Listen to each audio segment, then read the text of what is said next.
चालाक मुर्गा और गीदड़। एक गांव में एक मुर्गा रहता था।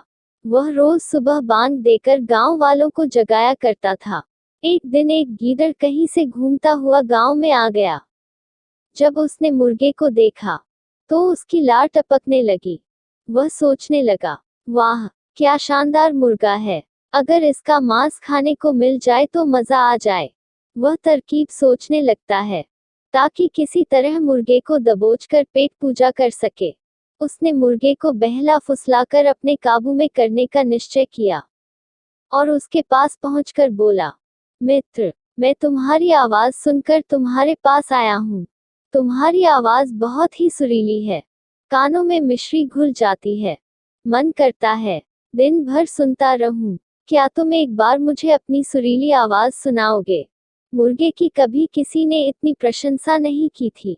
वह गीदड़ की बात सुनकर मुर्गा खुशी से फूला नहीं समाया और उसे अपनी आवाज सुनाने के लिए जोर जोर से कूक डुकू करने लगा। गीदड़ इसी फिराक में था। उसके देखा कि मुर्गे का ध्यान उसकी ओर नहीं है, इसलिए अवसर पाकर उसने मुर्गे को अपने मुंह में दबा लिया और जंगल की ओर भागने लगा। जब वह जंगल की ओर भाग रहा था, उस समय गांव वालों की दृष्टि उस पर पड़ गई।